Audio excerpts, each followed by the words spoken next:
नमस्कार दोस्तों, आज के हमारे इस वीडियो में हम आपके लिए हरियाली अमावस्या की व्रत कथा लेकर आए हैं। एक समय की बात है, किसी नगर में एक राजा रहते थे।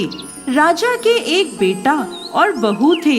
एक समय छोटी बहू ने राजा के कक्ष में रखी हुई मिठाई खा ली और राजा के पूछने पर बोली कि यह मिठाई तो चूहे खा गए।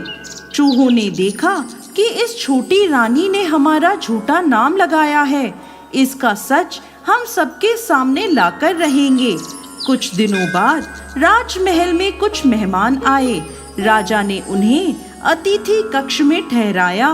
चूहों ने सोचा यही सही समय है छोटी रानी का सच सबके सामने लाने का। रात्रि के समय चूहों ने छोटी रानी के कपड़े ले जाकर अतिथि के कमरे में रख दिए।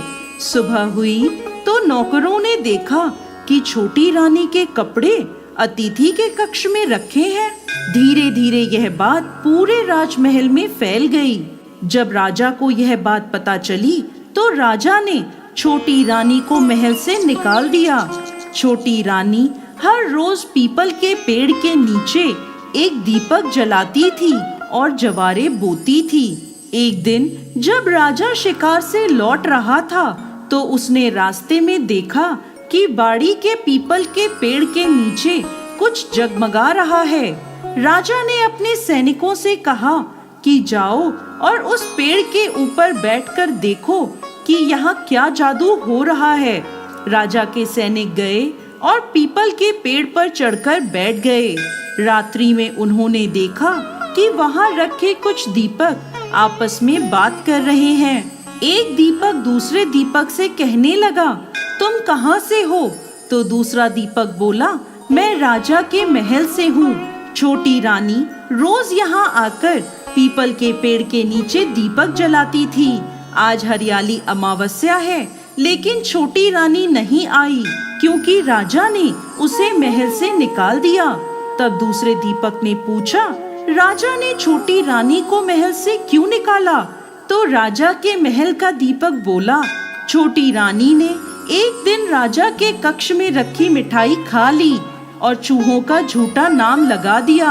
छोटी रानी के सच को सामने लाने के लिए चूहों ने रानी के कपड़े ले जाकर अतिथि के कक्ष में रख दिए और रानी पर इल्जाम लगा। फिर राजा ने उन्हें महल से निकाल दिया। इसीलिए आज मैं सूना हूँ। सिपाहियों ने जब यह बात सुनी तो वह तुरंत पेड़ से उतरे और महल में जाकर उन्होंने राजा को सारी बात बता दी।